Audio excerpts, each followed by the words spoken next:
Olá, sejam bem-vindos a mais um programa Vamos Debater Direito. Esse programa ele é idealizado e patrocinado pelos nossos cursos de pós-graduação da área de Direito do Centro Universitário Internacional Uninter. Eu me chamo Priscila Bortolotto Ribeiro, sou professora e tutora desses cursos. O tema do nosso programa de hoje é Atuação do Ministério Público na área de registro de imóveis. Para tanto, convidamos o professor Robson Martins. O professor Robson Martins, ele é pós-doutorando, ele é procurador da República e, para nossa satisfação e orgulho, ele é professor da casa. Professor Robson, seja muito bem-vindo. Desde já agradeço por ter aceito o nosso convite. Quero dizer que é um prazer tê-lo aqui conosco e aprender com o professor. Eu que agradeço, muito obrigado pelo convite também e essa oportunidade de trazer temas relevantes para a sociedade brasileira e, de certa forma, que possam contribuir para as pessoas terem uma vida mais digna, melhor. Com certeza, professor. Professor, explica para os nossos telespectadores a atuação do Ministério Público, porque eu acredito que muitas pessoas, quando escutam o Ministério Público, eles têm a ideia da questão da esfera criminal estadual. E nós sabemos aí que há um leque, né, que há um aspecto muito grande na atividade do Ministério Público. Você poderia falar sobre a atuação do Ministério Público? Sim, é muito interessante isso no sentido que as pessoas geralmente imaginam, quando fala promotor de justiça ou procurador da República, sempre imaginam a área criminal, aquelas audiências de júri, aquelas questões relacionadas a crimes graves.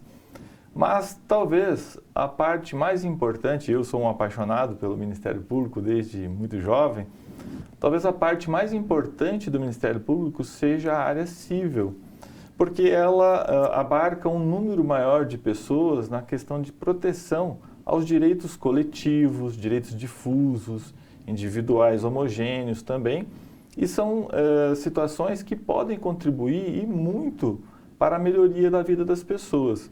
Eu citaria como exemplo, uma situação como questões habitacionais, questões do meio ambiente, questões relacionadas a consumidores, também questões relacionadas a indígenas, quilombolas, as minorias em geral. Todas são situações que o Ministério Público, às vezes em conjunto com outros organismos, eles trabalham então de forma a solucionar ou procurar solucionar algumas questões jurídicas cíveis.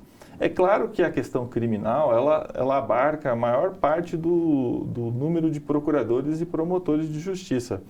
Mas alguns, por exemplo, como eu atualmente em Curitiba, atuo na saúde, educação e consumidor. Então, são alguns membros do Ministério Público ficam exclusivos nesta área e aí você pode se dedicar a algumas situações que, muitas vezes, se não houvesse uma divisão interna de trabalho, o crime realmente absorveria todo o resto. Entendi. E a questão, professor, na área de registro de imóveis, por exemplo, eu vou comprar um imóvel, aonde que o Ministério Público pode atuar nessa situação? Aonde que faz sentido o Ministério Público na compra do meu imóvel? Essa é uma situação muito interessante e o que me chamou muito a atenção, especificamente em relação a essa atuação conjunta, de certa maneira, entre o registro de imóveis e o Ministério Público, foi quando eu fiz o doutorado em Direito da Cidade, na Universidade do Estado do Rio de Janeiro, em que eles têm problemas gravíssimos relacionados à habitação. Então, especificamente essa linha do doutorado, ela visa buscar a melhoria, por exemplo, das comunidades cariocas, em que há grandes porções da população em que vivem em situações degradantes.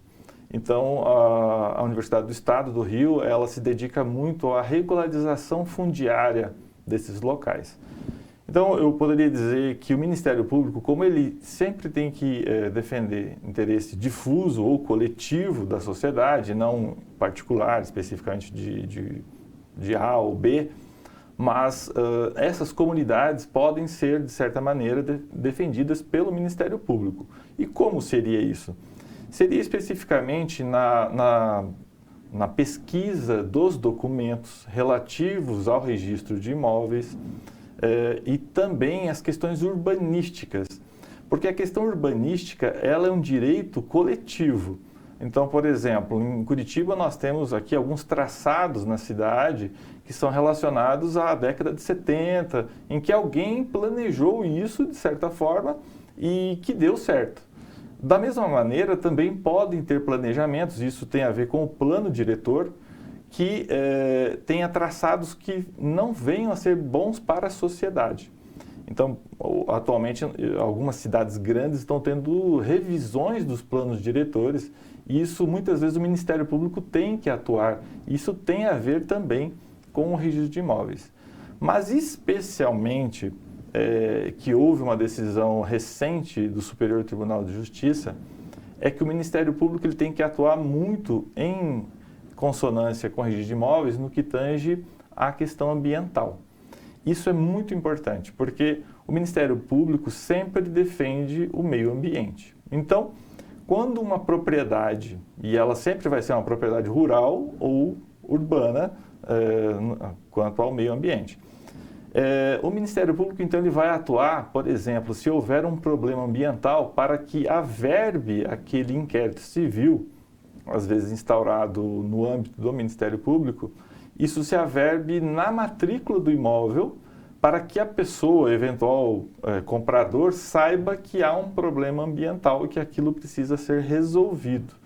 Porque as questões ambientais, elas são extremamente complexas e elas são próprio terreno. Próprio terreno no seguinte sentido, não adianta alguém vender para outro que aquele problema estará solucionado. Não, aquilo vai passar, um problema ambiental passa para o comprador. Então é importante que essa pessoa, para que não alegue boa-fé, uma eventual boa-fé, ela diga que eu não está na matrícula, não sei o que aconteceu. Então isso, o Ministério Público tem grande atuação na questão ambiental e também na questão indígena e quilombola. Por quê? Porque quando há uma demarcação eventual ou um estudo antropológico referente a uma terra indígena, é importante que o Ministério Público esclareça aquela comunidade da região que aquilo está sendo feito. Porque eventual também comprador saberá e terá conhecimento que aquilo pode ter uma demarcação indígena. Entendi. E tem a questão também, professor, da questão da ocupação irregular. Né? O Ministério Público atua também nessas questões da ocupação irregular? Isso mesmo. É muito interessante isso porque as pessoas elas acabam acreditando que terrenos públicos não são de ninguém, né? Às vezes acontece isso. Mas o terreno público, em geral, ele não, ele nunca vai ter uso capião. Ou seja, a pessoa pode permanecer 30 anos num terreno público e aquilo, ele é apenas um detentor, ele não é, na verdade, possuidor e então com isso ele não terá uso capião. Nos terrenos particulares ele tem essa chance talvez de conseguir um uso capião. Mas o fato é que o Ministério Público precisa sempre atuar na questão de invasões, ocupações, porque isso é uma posse coletiva pela terra. Geralmente, quando se ocupa uma gleba, por exemplo, ou barrancas de rios, isso afeta uma comunidade inteira da cidade ou de toda uma região do Brasil. Então, há sim a atuação do Ministério Público em ocupações irregulares e também nós precisamos lembrar que existe a Lei 13.465, que ela trouxe um marco temporal para as regularizações fundiárias. As ocupações irregulares fundiárias até 22 de dezembro de 2016, elas podem ser eventualmente regularizadas pelos municípios, estados e União. Então, o Ministério Público acompanha sempre isso, porque envolve muitas pessoas e também há uma dificuldade na União, nos estados e municípios, em conceder habitações para essas pessoas. Então, de nada adianta se retirar, às vezes, uma comunidade toda de uma região e colocar na beira da rua, porque isso vai ter alguma outra ocupação em outro lugar. Então, o Ministério Público acompanha isso para que verifique a melhor forma de se regularizar. E atualmente nós temos, inclusive em Curitiba, algumas regularizações fundiárias em andamento, em alguns bairros da cidade. Isso é importante porque traz dignidade, tira aquela comunidade ou aquelas pessoas de uma questão de economia subterrânea, no sentido de que ele não tem documento. Então, veja, se vale R$100 mil uma propriedade, quando ela não tem documento, ela vai valer menos que a metade. E existem estudos, não saberia dizer agora corretamente a porcentagem, mas no Brasil, pelo menos 50% das propriedades, tanto urbanas quanto rurais, são irregulares. Então, existe todo um trabalho que precisa ser feito, isso é de interesse coletivo, todas as pessoas precisam saber disso, porque nós tivemos problemas no Brasil desde do Brasil colônia, né? Lá com as capitanias hereditárias, depois Sesmarias, a questão do registro do vigário e assim por diante. Então, sempre a terra, ela teve um grande valor. Ela sempre foi um problema no sentido de disputa, que as pessoas querem. Talvez seja o bem mais precioso das pessoas, seja uma moradia, seja um imóvel. Então, isso causa problemas até hoje para nós. Então, o Ministério Público precisa ter consciência, e aí existem várias promotorias de justiça, e aí talvez os promotores estejam mais próximos desse problema do que o Ministério Público Federal. Mas o MPF também atua quando a União está nessa situação. Por exemplo, regiões litorâneas, né? Todas são terrenos de marinha. Aqueles 33 metros da Preamar, então aqueles 33 metros todos são terrenos de marinha. Tudo isso afeta o Ministério Público Federal. Se for parar para pensar, 33 metros é uma faixa, não é uma faixa tão grande assim, né? Sim. Temos que pensar, e eu vejo muito, e o professor pode concordar comigo ou não, que a atuação do Ministério Público nessa questão da desapropriação, ela não interfere só na vida daquelas pessoas que estão fazendo uma ocupação irregular ou uma ocupação que precisa ser regularizada, porque ela interfere como um todo. Porque interfere no plano diretor da cidade, interfere na questão do saneamento básico, a questão de saúde também, e interfere até na questão da criminalidade. Eu não sei se o professor concorda com esse ponto comigo ou não. Então, a importância do Ministério Público, porque às vezes a gente pensa, o Ministério Público está atuando lá como se fosse algo muito distante de quem não faz parte daquela ocupação. Né? Mas não, pensando na cidade, na população como um todo, né? No benefício de todos. Né?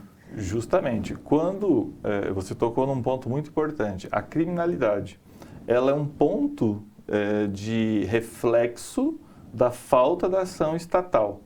Isso acontece porque essas regiões irregulares, ocupadas irregularmente, elas não têm um mínimo de atuação estatal. Porque o município, por exemplo, se uma área é irregular, ele não pode colocar um poste de energia, ele não pode asfaltar, ele não pode fazer saneamento básico, uma série de ações públicas, políticas públicas voltadas à população. E automaticamente também a segurança pública fica defeituosa. Então são regiões que as pessoas, o restante da cidade, é como se tivessem virado as costas para essa localidade. E isso causa um problema sério para toda a comunidade, porque a criminalidade não vai atingir só aquele local, vai atingir outros locais. Então existem cidades e algumas comunidades que a polícia sequer entra, se não tiver autorização dos comandantes ali daquela região. Então, são situações que a regularização fundiária, não que resolva isso, mas que vai contribuir, auxiliar para que aquilo se resolva da melhor maneira. Seja trazendo uma escola, por exemplo, seja trazendo um posto de saúde, porque essas pessoas, pensem, geralmente elas estão nas periferias. Dificilmente você vai ter uma comunidade dessa no centro da cidade, pode até ter, mas geralmente nas periferias. Nessas periferias, essas crianças que moram lá têm que se deslocar em grandes distâncias para chegar a uma escola, porque a escola não está lá na comunidade. Isso dificulta e causa uma série de problemas para todas as pessoas e toda a comunidade sofre com isso, toda a cidade sofre com criminalidade. Morei em algumas cidades, principalmente na região de fronteira, que as pessoas viram as costas para os rios, porque é como se fosse o lugar de criminosos, né, que fazem aqueles transbordos de tanto contrabando quanto tráfico de drogas.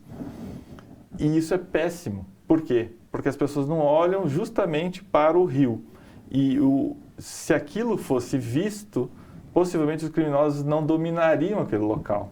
Assim como uma praça. Se aquela praça ninguém se utiliza para levar crianças para brincar ou ler um livro, aquilo vira um local em que as pessoas usam drogas, que as pessoas cometem crimes.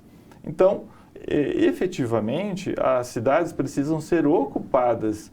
A cidade tem que ser para as pessoas. E isso inclui essas comunidades carentes também, não só o local onde é mais abastado, as pessoas têm mais condições financeiras. Até mesmo porque nós termos uma visão holística, até as áreas mais abastadas dependem daquela população. Porque aquela população, querendo ou não, as pessoas que trabalham e que fazem gerar uma economia também, e há uma necessidade dos centros que são mais abastados daquela população, né? Que eles estejam bem, que eles tenham essa condição. E principalmente o professor falou de um ponto da educação, né? Oportunizar para que essas pessoas tenham educação e justamente para que não vão para a criminalidade, né? E combatendo a criminalidade através da educação, o que favorece também a toda a população, não só aquela, né? Então, assim, ter essa visão ampla, né? Eu acho muito bonita essa atuação do Ministério Público, porque muitas vezes as pessoas pensam, não, tá lá só para acusar, né? E não, né? Tá também para fiscalizar, para proteger, para exigir direitos, né? Então, é muito importante mesmo, é uma profissão muito, muito bonita, professor. Eu acho muito... deve ser muito gratificante atuar na área. Eu atuei em algumas situações que até hoje as pessoas ainda vêm comentar, por exemplo, a questão de concurso público. Quando eu passei por Foz do Iguaçu, a Itaipu, na parte brasileira, ela não fazia concurso, porque ela dizia que não submetia nem a lei do Paraguai nem a lei do Brasil.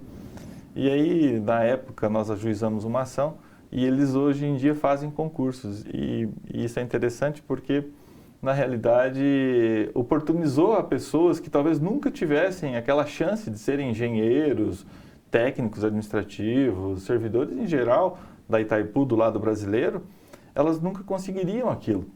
Então, o concurso público tem falhas? É claro, tem falhas como qualquer outra instituição, qualquer outro critério de seleção. Mas, ainda assim, é o meio mais democrático de se chegar, talvez, a um cargo público que tantas pessoas anseiam. E aí, até hoje, tem pessoas ainda que me encontram, falam, o senhor que ajuizou aquela ação lá e tal. Isso é muito importante. E essa visão de Ministério Público, as pessoas desconhecem às vezes. Sim, e a questão, o professor falou assim, ajuizou aquela ação. Para os nossos telespectadores, né, o juiz não pode agir de ofício, né? Ele tem que ser provocado diante de um princípio da inércia. Para quem nos ouve, nos assiste, professor, a atuação do Ministério Público é diferente, não é? O Ministério Público, ele tem um caráter sui generis no seguinte sentido, ele ao mesmo tempo tem que ser imparcial, porque ele é a instituição do Estado, então ele não pode ser uma pessoa que acuse por acusar, por exemplo, ele tem que ser uma pessoa justa, mas ele é que inicia as investigações geralmente, ele é que vai, por exemplo, numa comunidade dessa e conversa com as pessoas, faz audiências públicas, chama os órgãos responsáveis, por exemplo, IBAMA, FUNAI, chama o município, chama o Estado, chama a Secretaria de Educação e faz essas diligências e angaria documentos. Essa atuação é diferente do juiz e precisa disso realmente para que nós tenhamos um juiz imparcial, que é aquele que vai julgar, independente de ser o Ministério Público que peça ou não, ele vai julgar conforme o que ele entende correto. Essa divisão entre justiça e Ministério Público é extremamente importante para a democracia, para a sociedade em geral. Professor, eu já tive a oportunidade de assistir uma palestra sua em que o professor falava relacionado ao Ministério Público e o registro de imóveis na área de família. Como que o Ministério Público interfere nessa situação? Isso é muito interessante porque em todas as situações que envolvam incapazes, por exemplo, menores de 16 anos, que são os incapazes pelo Código Civil, o Ministério Público sempre atuará, seja na vara de família ou seja em qualquer outro processo. E também pessoas que tenham alguma outra dificuldade, ou idosos, ou deficientes, o Ministério Público sempre atua. E nessa situação, nas situações específicas de família, o Ministério Público supervisiona aquilo. Então, vamos supor que um menor tenha herdado um imóvel, porque o seu pai faleceu. A mãe não poderá simplesmente chegar e vender esse imóvel. Ela terá que justificar isso e conseguir um alvará do juiz. E o Ministério Público sempre terá que dar um parecer nessa situação específica. Também nos crimes dolosos que alguém cometa contra os pais, por exemplo, existe um caso muito famoso, nem preciso citar o nome, mas que uma filha matou os pais. Então, houve uma situação em que, naquela época, essa deserdação, essa indignidade não podia ser suscitada pelo Ministério Público, o que obrigava o irmão dessa moça a ter que ajuizar essa ação de indignidade. E após essa situação específica, houve uma alteração legislativa que atualmente o Ministério Público pode ajuizar a ação de indignidade. Então, é muito importante porque os bens, eles poderiam ser sucedidos por uma pessoa que causou um crime. Que matou os pais. Os próprios pais. Até mesmo porque, se for imaginar, né, digamos que são apenas esses dois irmãos, essa irmã matou. É um caso bem emblemático, aposto que quem está assistindo já sabe, né, do caso que estamos falando, mas ele é um irmão menor de idade que está fragilizado, que não consegue às vezes nem acreditar que foi aquela irmã que foi a causadora. Como que ele vai entrar com uma ação, né? Então, realmente, foi muito importante esse marco. Você precisa, em alguns momentos, deixar para o Ministério Público fazer isso. Porque é uma instituição que tem que ser independente e que tem que ser imparcial, né? Então, você obrigar, como era naquela época, que o sucessor, né, o irmão, fosse o autor da ação, seria até desumano com ele, porque era o único parente mais próximo que ele tinha. Então, veja, ele ia ajuizar isso. Então, tem que ser o Ministério Público realmente, né? E várias outras situações. Hoje, nós temos ainda um pouco melhor estruturada a Defensoria Pública, mas até recentemente nem Defensoria Pública existia. Isso não faz muito tempo. O Paraná foi um dos últimos estados a ter Defensoria Pública estadual. E veja que fui promotor de justiça entre 99 e 2002 e ajuizei várias ações de investigação de paternidade. Coisa que é muito subjetivo, é um direito muito específico, mas que, como não tinha defensor público, isso vinha para nós.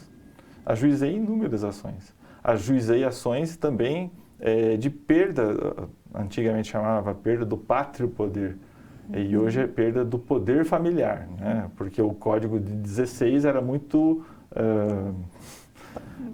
machista, patriarcal. Patriarcal. Né? Então ele falava do pátrio poder.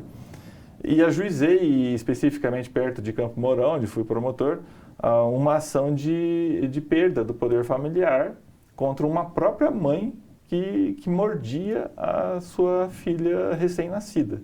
Talvez por problemas psiquiátricos, né? Eu já ouvi falar, veio a público, né? Sim, teve manchete foi muito famosa essa situação. E eu mesmo, assim, para ajuizar isso foi muito difícil.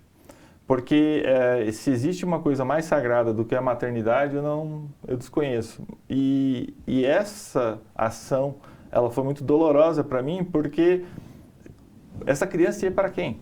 Né? Então, mas é uma função do Ministério Público, porque se a criança fosse morta também, isso poderia ser pior ainda do que ir para uma família substituta. Então, existem situações que o Ministério Público tem que atuar. Não adianta deixar ao encargo da família fazer isso. Porque às vezes a mãe, ou o pai, ou os parentes não vão ajuizar nada. Eles têm receio, ou eles têm vergonha, ou têm medo, ou não têm condições mesmo.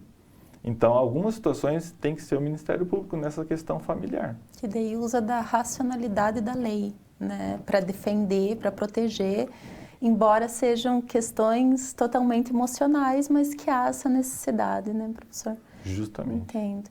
E tem também a questão da desconsideração da personalidade jurídica de certas empresas, que é a atuação, não só a empresa, né, a atuação do Ministério Público nessa questão, não é, professor? Sim. Quando há uma situação específica de empresas que você percebe que ou o sócio está transferindo irregularmente bens para a empresa, né, como pessoa física para a pessoa jurídica, ou o inverso, isso também é uma situação que o Ministério Público pode atuar. Porque isso causa um prejuízo, às vezes, uma ruína para toda a sociedade.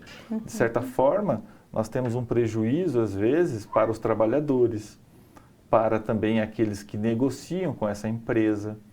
Então, existe a desconsideração de pessoas, desconsideração da pessoa jurídica inversa, né? Que é da pessoa jurídica para a física. Muitas vezes, por exemplo, o cidadão ele quer separar da esposa, ele começa a transferir todos os bens para a pessoa jurídica.